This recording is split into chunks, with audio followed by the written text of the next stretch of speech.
L'échange que vous allez entendre est un entretien épistémique. Il s'agit d'une conversation asymétrique dans laquelle on s'intéresse à notre interlocuteur en lui posant des questions. Au travers de celle-ci, nous cherchons à comprendre les raisons qui motivent son avis. L'objectif principal de cette forme de conversation est de passer un moment agréable et mutuellement enrichissant. Du coup, Sam, t'es déjà venu sur les lives de Russell, c'est ça? Il disait que t'étais déjà passé. J'ai un doute, mais ouais, peut-être une fois ou deux, mais j'ai un doute quand même, malgré tout, mais je vais m'adapter au fonctionnement du live, hein, j'ai aucun souci pour ça. Est-ce que t'étais là quand Morgan il a rappelé ce que c'était un entretien épistémique? Tu savais déjà ce que Oui. c'était? Ouais. Non, non, du coup, non, je l'ai appris au moment où il expliquait la définition d'un Ok. entretien épistémique. C'est une discussion entre deux personnes pendant laquelle chacun apporte des arguments et questionne l'autre sur sa façon de penser du sujet, si j'ai bien compris, hein. C'est ça, hein. C'est moi qui vais surtout te questionner et on va essayer de comprendre D'accord, comment toi tu construis ton raisonnement sur le sujet, si ça te va. d'accord. Je t'en prie. Et Je vais t'as tâcher l'habitude. d'être à la hauteur. Ok. Bon, no Non, pression. j'ai pas l'habitude du tout, donc je vais faire de mon mieux, mademoiselle Ok, ou ok. madame. Ok. Et t'as passé une bonne journée? Pardon? T'as passé une bonne journée? J'ai passé une bonne journée, une excellente journée, merci. Magnifique. Ok, super. Eh ben, écoute, on peut commencer si ça te va. Euh, Ça- qu'est-ce que tu penses toi du sujet? Alors, la circoncision non médicale, c'est quoi ton point de vue dessus? J'en pense pas du mal parce que, à titre personnel, j'ai été circoncis de manière entre guillemets non médicale par quelqu'un qui était expérimenté en la matière. Mhm. Je préconise quand même de faire une circoncision quand les gens souhaitent en faire une dans un milieu hospitalier encadré, etc., etc. Mais j'ai subi à titre personnel à l'âge de 6 ou 7 ans, ce qui est déjà tard pour une circoncision, un Oui. truc de manière non médicale. Donc j'en pense pas du mal en fait. Ouais, ok. C'est juste pour qu'on soit sûr, je pense qu'on a la même définition de ce que c'est que la circoncision, mais le fait que ça soit non médical, pour toi, qu'est-ce que ça veut dire, une circoncision non médicale? Ça veut dire que... Ça veut dire qu'elle s'est faite selon une certaine tradition dans la maison familiale par quelqu'un qui a l'habitude du geste, mais qui est pas forcément quelqu'un qui fait partie du personnel médical, quoi, qui a les réflexes d'un médecin ou d'une infirmière ou d'un infirmier en fait. Voilà, c'est plus une coutume traditionnelle par des gens qui sont expérimentés. Voilà, plus que par des gens qui peuvent te dire que voilà, ils travaillent dans le milieu hospitalier. C'est dans ce sens-là. Ouais, donc pour toi, la circoncision non médicale, ça veut dire qu'elle n'est pas faite par quelqu'un du corps médical, mais plutôt par une personne qui le fait de façon rituelle, selon une certaine coutume. Exactement. Ok. Et est-ce que tu sais pourquoi il y a des circoncisions non médicales qui sont faites? Pourquoi est-ce qu'on fait ça? Parce que la tradition, en fait, la tradition qui s'est perpétuée pendant longtemps dans certains pays. Aujourd'hui, ça s'est vachement modernisé, mais je sais que c'est encore fait dans certains coins un peu reculés de certains pays de manière non médicale. Mais l'aspect médical a quand même pris le dessus ces dernières années sur l'aspect non médical. Maintenant, c'est suivi, c'est fait de manière, c'est fait au laser, si je te dis pas de bêtises, Hmm. enfin, c'est rapide, hein, c'est fait en quelques heures. Un patient, il rentre le matin et dans la courant de l'après-midi, il peut sortir, hein. Donc Ouais. ça s'est vachement démocratisé le fait que ce soit fait en hôpital ou en clinique. Ok. Ok, ok. Pour toi, la circoncision, juste redis-moi ce que c'est. Je pense qu'on est d'accord, mais je veux juste qu'on parle de la même chose, que je sois bien certaine. Bah en fait on coupe le prépuce du pénis à l'enfant en fait. On décalote pour le dire un peu plus familièrement, on décalote le pénis d'un enfant en fait. Ouais, ok, ok, ça marche. On coupe le prépuce. Ok, je te remercie. Donc effectivement, dans ce que tu me dis, j'ai l'impression qu'il y a deux sujets distincts il y a le fait que ça puisse être non médical fait par quelqu'un qui n'est pas du corps médical, et le fait que ça puisse être fait comme ce que tu as vécu toi dans un hôpital avec une personne dont c'est le métier, etc. Euh, Est-ce que euh, et donc j'ai l'impression que pour toi, il y a une préférence dans le fait de faire ça plutôt dans un hôpital que plutôt d'une façon traditionnelle. Est-ce que je l'ai bien Oui, compris? Ouais, oui, ok. oui, oui, oui. Par un médecin, oui, dans un cadre hospitalier. Même si moi, j'ai eu aucun problème ultérieur du fait de l'avoir fait de façon non médicale et plus traditionnelle dans la maison familiale et par quelqu'un voilà que je connaissais pas du tout et dont je connaissais pas du tout la Euh, fonction en fait, hein. donc toi-même, alors c'est ça que j'avais pas compris, tu n'as pas été circoncis par un médecin à l'hôpital, mais dans un cadre plus culturel, traditionnel. Exactement, dans la maison familiale par quelqu'un que je connaissais pas et je doute que ce soit un médecin.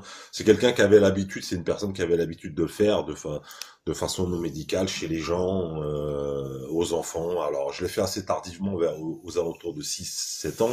C'est un peu tard, hein, c'est un peu tard maintenant. Les gens le font au bout de quelques semaines. Mais, Hmm. euh, mais j'en garde quand même un certain traumatisme parce que 6 7 ans, voilà, t'as des souvenirs tu te souviens des choses en fait, hein, voilà. Ok. Est-ce que tu penses que si la circoncision que tu as vécue s'était mal passée, si il y avait eu des conséquences graves pour ta santé, tu aurais la même opinion sur le fait que c'est ok de pratiquer la circoncision? Si j'avais eu alors, est-ce que j'aurais la même opinion sur le fait qu'elle soit pratiquée d'une manière générale ou d'une manière non médicale? D'une manière non médicale comme tu as vécu. Ouais, j'aurais bien sûr, des a priori et bien entendu, parce que c'est un truc qui touche l'intimité d'un homme, donc c'est quelque chose qui est traumatisant si jamais tu développes des soucis derrière, je sais pas, une infection, un truc mal fait, j'aurais certainement pas la même opinion, effectivement, du fait que ça a été fait de façon non médicale. Ça c'est sûr même. Ok. Est-ce que tu peux me dire entre 0 et 100, où est-ce que tu te situerais? Donc, c'est-à-dire que 100, la circoncision non médicale, c'est une très bonne chose, il n'y a aucun problème, c'est à continuer. Et 0, la circoncision non médicale devrait être abolie car c'est très dangereux. Où est-ce que toi tu te placerais sur un tel comme ça? Je dirais que je mettrais un bon score parce que ça s'est bien passé pour moi. Ouais. J'ai pas d'écho depuis toutes ces années de problèmes rencontrés. Hmm. Parce que c'est un acte enfin, chirurgical, hein, mais fait sans anesthésie, ou Ouais. même si une petite anesthésie locale. C'est quelque chose de très simple, entre guillemets.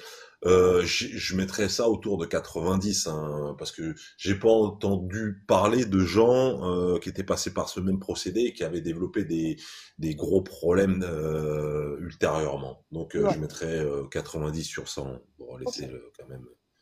Et Voilà.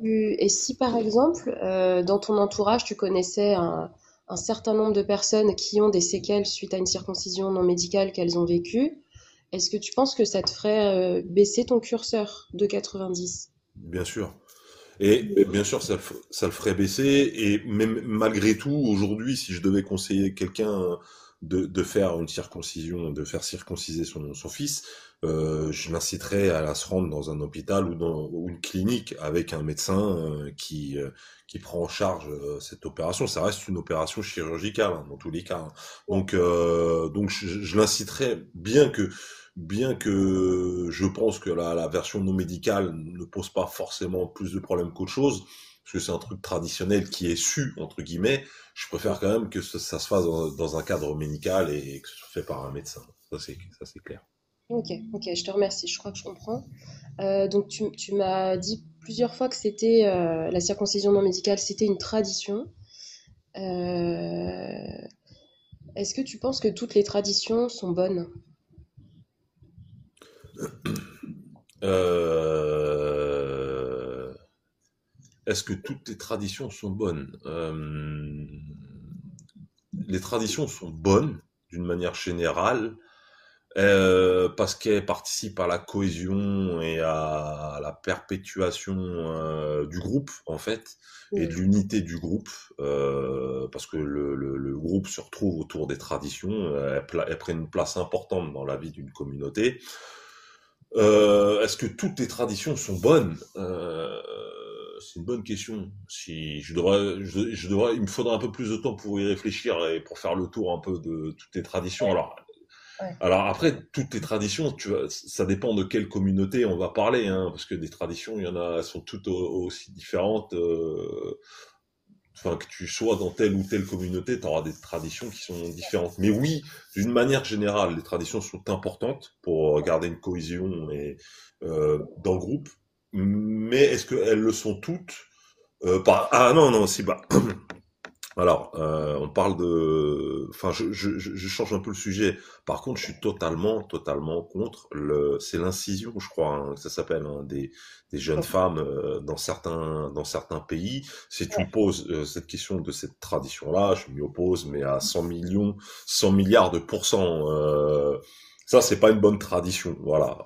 Si tu veux une réponse, mais ça sort un petit peu du sujet, mais Ouais. donc non, toutes les l'incision, hein, je crois que ça s'appelle, hein, c'est ça. Hein. C'est C'est un acte l'excision. l'excision, pardon. Ouais, ouais. L'excision. Ouais, ouais, ouais, et l'excision, ouais, c'est ça, ouais. Non, ça, je suis totalement contre. Pour moi, c'est un acte barbare qu'on devrait Ouais. supprimer et qui fait partie d'une tradition dans certains coins, dans certaines régions du monde, quoi. Donc, Et pourquoi l'excision est une tradition qui n'est pas bonne, justement? parce que elle est pré-religieuse, je veux pas dire pré-islamique, elle est pré-islamique et elle participe au fait que la femme est uniquement considérée comme une unité de reproduction et qu'elle n'a pas le droit de prendre du plaisir dans un rapport charnel, ce qui est Mm. totalement en contradiction avec la religion. Ça, je tiens à le dire au cas où les gens pensent le contraire et que c'est un truc, j'imagine que tu fais une jeune fille qui avec une souffrance, enfin qui doit souffrir de ça, c'est dans sa chair quoi en fait, ça doit être un truc très éprouvant. Nous, une circoncision, tu mets 24 heures à Allô? cicatriser, tu Ça coupe. m'entends? C'est peut-être. Ouais, je t'entends, excuse-moi, c'est bon. Ouais, Ouais. je sais pas Euh, ok, non, non, où bah, du coup, oui. Alors pour toi, du coup, l'excision, contrairement à la circoncision, c'est une tradition qui n'est pas bonne parce qu'il y a une souffrance de la femme qui subit ça et parce qu'après, on est dans un contrôle du corps des femmes pour leur empêcher d'avoir du plaisir et pour juste être dans un exact, contrôle des naissances, quoi. Ouais. Ok, exactement. d'accord, je comprends. Et t'as pris la décision t'as- tu te de penser que la femme n'avait pas le droit d'éprouver du plaisir dans un rapport charnel avec un homme. Ça, c'est de quel droit tu considères que la femme n'a pas le droit d'avoir du plaisir dans un rapport avec un homme. Ça, donc là, Ok. pour ça, là-dessus, je suis totalement contre, clairement. Et donc, alors, du coup, tu m'arrêtes si je me trompe, mais je suppose que pour toi, la circoncision fait partie des bonnes traditions parce que ça participe à l'unité du groupe, que ça donne une place importante dans la vie de la communauté. Pas Est-ce seulement. que, pas seulement, ah, tu peux me dire les autres raisons pour lesquelles c'est une bonne tradition? Je pense que alors aujourd'hui, j'ai la quarantaine passée, donc moi, je l'ai faite quand j'avais 6 7 ans. Ouais. Je pense que pour des raisons d'hygiène, c'est très bien. Mm. J'avais lu une fois un article sur l'Afrique du Sud, si je te dis pas de bêtises, dans les townships de Johannesburg ou du Cap, je sais plus exactement. Mm. Là-bas, ils sont pas spécialement. Enfin, un médecin avait préconisé de circoncire le maximum d'hommes parce qu'il Mm. s'était rendu compte que ça propageait moins les maladies sexuellement transmissibles, les MST. Et j'avais lu un article, c'était un article sérieux, hein, je sais plus dans quelle revue médicale. voilà, qui poussait à la circoncision, même si ça faisait pas partie des traditions des gens qui vivaient en Afrique du Sud, parce qu'il y avait une expansion du SIDA en fait et des MST qui était très vive, très très très importante à ce moment-là. Donc c'est pour moi une tradition qui a des effets bénéfiques sur l'hygiène, déjà l'hygiène du pénis pour être très clair. Alors d'après cette revue médicale, le fait que tu aies moins de chances de contaminer des gens lors de rapports non protégés. Ouais. Ouais, donc pour toi, il y a aussi une dimension hygiénique à se circoncire et tu as des sources qui le disent. Est-ce que si par exemple, moi, je te montrais des sources d'un d'un consensus scientifique, tu vois, des savants qui sont tous d'accord entre eux pour dire que la circoncision n'améliore pas le fait que les maladies se propagent, que ça fait rien, est-ce que tu crois que tu serais un peu moins élevé sur ton échelle, tu vois, à 90? Non, parce que c'est possible. Tu pourrais éventuellement me montrer ça, mais je pourrais aussi essayer de retrouver cet article que j'avais vu dans une revue. Non, juste pour une question d'hygiène. Moi, je pense à titre personnel, et pour en avoir à parler avec des amis. Ouais. Que d'un point de vue hygiénique, c'est bien d'être circoncis, quoi, en fait. Voilà. Donc, non, en fait, je pourrais considérer et reconsidérer peut-être mon point de vue par rapport à l'étude que tu me montrerais, qui dit que finalement, bah non, ça n'apporte rien de plus, mais non, parce que voilà, voilà, la tradition, je pense que malgré tout, ça reste important. Ouais, ça reste important. Ouais. Ok, ok, je te remercie. Je pense que j'ai bien compris. Alors, je pense qu'on arrive aux 15 minutes. Je vais essayer, mais je suis très nulle à cet exercice, mais je vais essayer de résumer un peu ce qu'on s'est dit. Donc Sam, pour toi, tu faisais bien la distinction entre circoncision non médicale faite de façon traditionnelle comme tu as toi-même vécu quand tu avais 6-7 ans et la circoncision faite plus dans un cadre médical avec un médecin. Pour toi, tu conseillerais plutôt de faire comme ça, tu penses que c'est plus safe. Euh, voilà, pour toi, la circoncision, c'est important parce qu'on rentre dans un cadre coutume, tradition, que ça fédère autour d'un groupe, que c'est quelque chose qui n'est pas dangereux parce que toi-même tu as pas de séquelles. Tu m'as dit que si tu avais eu un mauvais vécu, peut-être que ça te ferait un petit peu changer d'avis, mais c'est pas le cas. De même, tu as des personnes dans ton entourage qui l'ont vécu pour qui ça s'est bien passé. Donc pareil, si peut-être il y avait dans ton entourage des gens pour qui ça s'était mal passé, ça te ferait un peu réfléchir, mais c'est pas le cas. Et puis, on a discuté un petit peu de savoir si toutes les traditions étaient bonnes. On a eu un contre-exemple que tu as cité qui est l'excision. Donc, ce qui nous fait penser que peut-être toutes les traditions ne sont pas bonnes, puisqu'il y en a qui peuvent faire engendrer de la souffrance. Mais en tout cas, la tradition qui concerne la circoncision, pour toi, c'est une bonne tradition, parce qu'il n'y a pas de conséquences négatives. Et on a aussi parlé de l'aspect, même si c'est un peu secondaire pour toi, mais de l'aspect hygiène, puisque tu as des sources qui te font dire que bah, c'est bon par rapport à l'hygiène et que ça évite les propagations de maladies. Et c'est aussi une expérience que tu as toi-même et avec qui tu as discuté avec des amis. Donc, ça confirme ton point de vue. Est-ce que j'ai bien résumé? C'est bien résumé.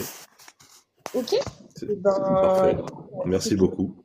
ça va, tu Ah non, t'es... non, attends, c'est pas fini, Ah, c'est pas c'est pas fini? fini, Sam. C'est pas fini, Sam. Il y a peut-être des questions à emporter, et Ouais, puis j'ai pas... la ça fait longtemps. question, oui, puis la petite question de comment tu t'es senti, blablabli, blabla. Je te relaisse 2 secondes. Est-ce que ça s'est bien passé pour toi, Sam? Comment tu t'es senti pendant qu'on discutait? Bien, très bien, très très bien. Question était claire.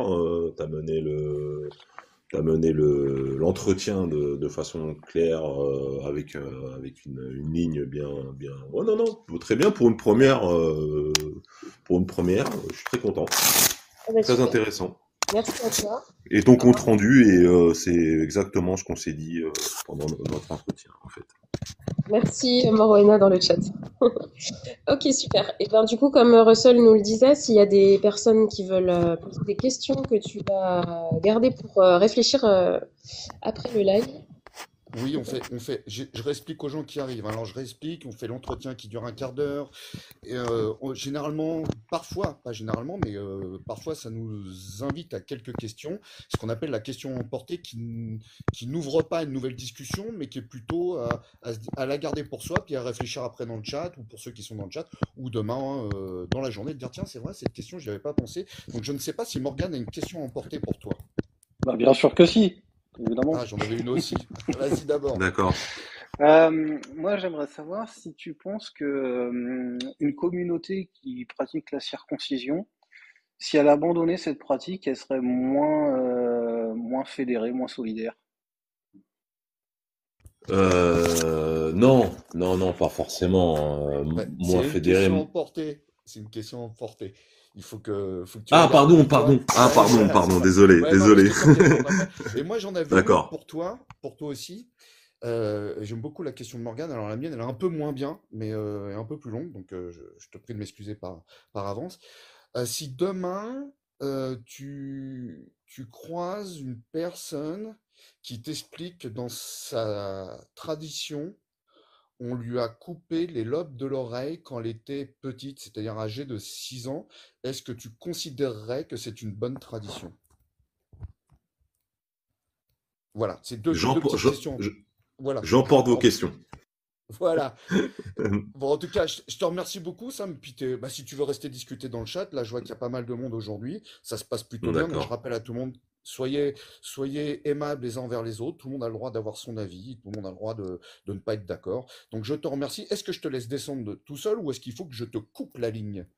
Je descends tout seul et je vous suis à travers le chat en fait. D'accord? Merci à Super. tous. Et Merci merci beaucoup, Sam. Clairette. Voilà.